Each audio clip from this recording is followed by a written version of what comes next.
Employing staff is incredibly risky business, and business owners are often astounded when they find out the true costs of getting it wrong. It doesn't actually have to be that difficult, and today I wanted to talk to you about the key things that you need to put in place in the way of processes and plans to make sure that you're getting it right every single time. Employing staff is essentially like launching a rocket. Just like when NASA decided to launch a rocket, they put years of painstaking planning and processes in place to make sure that not only the space shuttle is in tip-top shape, but also the astronauts who are actually going to embark on that journey. Employing staff in your business is essentially exactly the same. You need to make sure that your plan is in place and you follow it every single time for you to be able to attract the best of the best into your business and to embark on your journey. So what are the key things that you need to include in your pre-launch process? Now, your pre-launch process is everything that you do before advertising the role and seek and actively interviewing candidates for your role. And there's 4 key areas that you need to make sure you're very clear on in your pre-launch process. The first thing is, why are you recruiting in the first place? Now, you may have had someone leave your business and therefore you need to replace the role, or your business may have grown and therefore you need to employ someone new into the business to increase capacity. Whatever the reason is, you need to make sure that you're very clear on it. Don't embark on a recruitment process because there's a problem, because new people in the business don't fix problems. So don't replace someone just because there's a problem. Make sure that you know exactly why you need that person, and then that flows into the second thing, which is number 2, is clearly define that role. Have a very structured role description in place that clearly defines what the role is, what the expectations are, what does someone need to do in this role to be successful, and what do you expect out of them.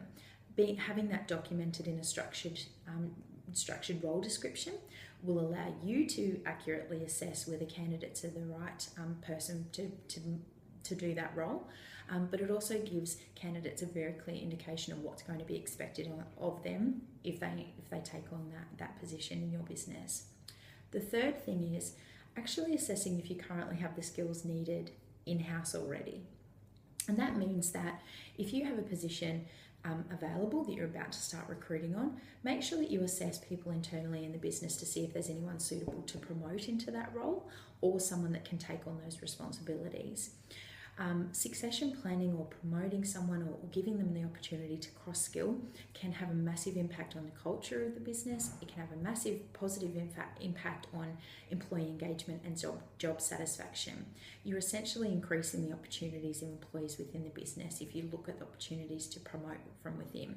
And it allows you to then potentially embark on a lower level recruitment, which is a lot more cost effective and easier to find a lot of the time. So make sure that you're checking and assessing whether you have those skills in-house already. The fourth thing is, do you know the culture of your business? And are you able to very clearly articulate that to someone when asked?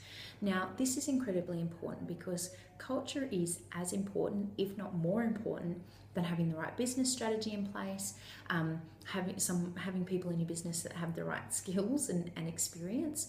They need to be the right culture fit because that ties into various different other areas of your business, including brand, etc. So if you don't know how to clearly articulate what your culture is through advertising, when you post your ad on the job sites like Seek and LinkedIn to attract the right people, or actually be able to very clearly explain to them in an interview process what your culture is, you need to do some work on that, because that's a key thing to be able to accurately assess as to whether someone is the right culture fit for your business or not. So they're the 4 key things that you need to think about and be able to very clearly answer in your pre-launch process before you embark on your recruitment.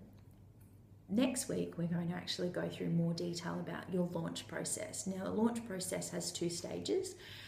The first stage is the actual recruitment process that you need to go to attract and find that right person. And the second stage of the launch is your onboarding process. So once you've provided a formal offer to the person, that you want to work with in your business, you need to have a structured onboarding process in place for them when they actually start.